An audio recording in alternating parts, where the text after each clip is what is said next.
Hi friends, welcome to మన Deepu kitchen. ఈరోజు మనం ఫ్రూట్ నట్ కస్టర్డ్ని ఎలా ప్రిపేర్ చేసుకోవాలో చూద్దాం. బయట రెస్టారెంట్లో తిన్నప్పుడు ఎంత టేస్టీగా ఉంటుందో ఆ టేస్ట్కి ఏ మాత్రం తగ్గకుండా చాలా టేస్టీగా ఉండే విధంగా మనం ఇంట్లోనే ప్రిపేర్ చేసుకొని ఎంజాయ్ చేయొచ్చు. అలాగే వీడియో మొత్తం చూసిన తర్వాత నచ్చినట్లయితే లైక్ చేసి తెలిసిన వాళ్ళకి షేర్ చేయండి. ఇప్పుడు ఫ్రూట్ నట్ కస్టర్డ్ని ఎలా ప్రిపేర్ చేసుకోవాలో చూద్దాం.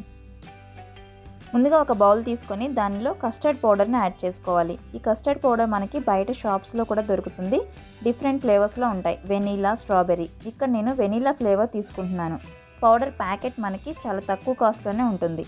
2 టేబుల్ స్పూన్లు తీసుకుంటే సరిపోతుంది. దీనిలో 1 కప్పు మిల్క్ తీసుకొని ఈ పాలను యాడ్ చేస్తూ ఉండలు లేకుండా మిక్స్ చేసుకోవాలి.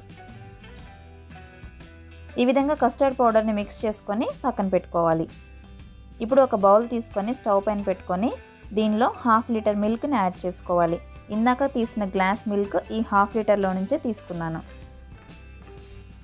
స్టవ్ని మీడియం ఫ్లేమ్లో పెట్టుకొని పాలు ఒక పొంగు వచ్చిన తర్వాత ఈ విధంగా మిక్స్ చేసుకుంటూ చుట్టూ వచ్చే మీగడ్ని కూడా తీసుకుంటూ పాలల్లో వేసి మిక్స్ చేసుకోవాలి.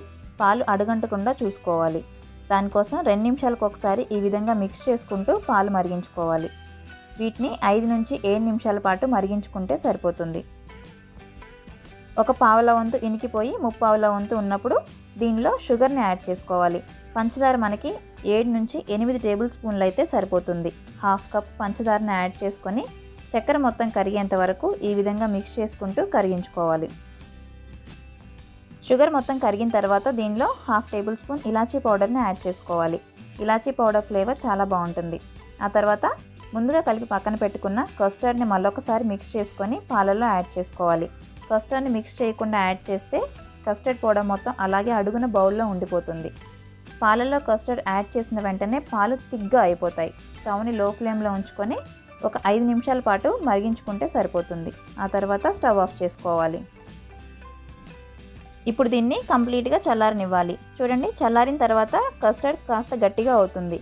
దీన్ని ఒక బాక్స్లోకి యాడ్ చేసుకొని మూత పెట్టి ఫ్రిడ్జ్లో 1 గంట సేపు పెట్టుకోవాలి. డీప్ ఫ్రిడ్జ్లో అవసరం లేదు, నార్మల్ ఫ్రిడ్జ్లో పెట్టుకుంటే సరిపోతుంది. 1 అవర్ తర్వాత ఫ్రిడ్జ్ నుంచి తీసి ఈ కస్టర్డ్ని మిక్సీ జార్లోకి యాడ్ చేసుకొని ఈ విధంగా సాఫ్ట్గా అయ్యేలాగా బ్లెండ్ చేసుకోవాలి.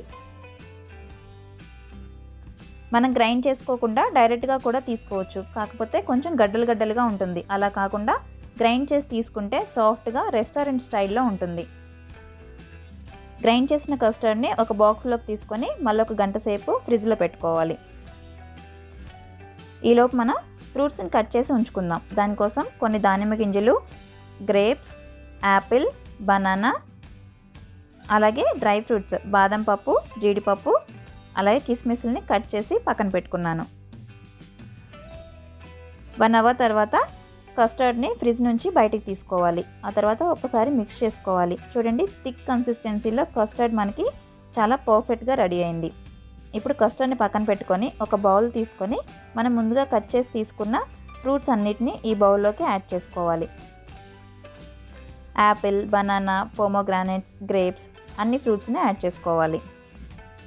నేను కొన్ని ఫ్రూట్స్ని తీసి పక్కన పెడుతున్నాను పైన గార్నిషింగ్ కోసం. ఆ తర్వాత పైనుంచి ముందుగా మనం మిక్స్ చేసి పక్కన పెట్టుకున్న కస్టర్డ్ని యాడ్ చేసుకోవాలి. ఫ్రూట్స్ అన్నిటికీ సరిపడా కస్టర్డ్ని యాడ్ చేసుకొని మిగిలిన కస్టర్డ్ని ఫ్రిడ్జ్లో పెట్టుకొని 1 వీక్ వరకు కూడా మళ్ళీ మనం ఫ్రూట్స్ కట్ చేసుకొని ఆ కస్టర్డ్లో వేసుకొని తీసుకొని తినేయచ్చు. చాలా బాగుంటుంది, పాడవకుండా 1 వీక్ వరకు ఫ్రెష్గా ఉంటుంది.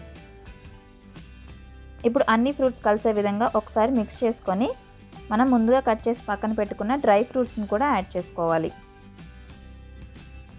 ఈ కస్టర్డ్ మన ఓన్లీ ఫ్రూట్స్తో తీసుకున్నా బాగుంటుంది, డ్రై ఫ్రూట్స్ యాడ్ చేసుకొని తీసుకున్నా కూడా చాలా బాగుంటుంది. అలాగే ఫ్రూట్స్ని ఈ ఫ్రూట్సే కాకుండా మన దగ్గర పపాయ, స్ట్రాబెర్రీ ఇంకా వేరే ఫ్రూట్స్ ఉన్నా కూడా యాడ్ చేసుకోవచ్చు. టేస్ట్ మాత్రం చాలా అంటే చాలా బాగుంటుంది. రెస్టారెంట్లో ఇంకెప్పుడు తినకుండా ఇంట్లోనే చేసుకొని తినేస్తారు, అంత బాగుంటుంది. నచ్చింది కదా? అలాగైతే మీరు కూడా ఒకసారి ట్రై చేసి చూడండి. మీకు ఎలా కుదిరిందో కామెంట్స్ రూపంలో మాకు తెలియచేయండి. అలాగే వీడియోని లైక్ చేసి మీకు తెలిసిన వాళ్ళకి షేర్ చేసి మన దీపు కిచెన్ ఛానల్ని సబ్స్క్రైబ్ చేయండి. పక్కనే ఉన్న బెల్ ఐకాన్ని కూడా క్లిక్ చేయండి. నోటిఫికేషన్స్ మిస్ అవ్వకుండా ఉంటారు. Thank you.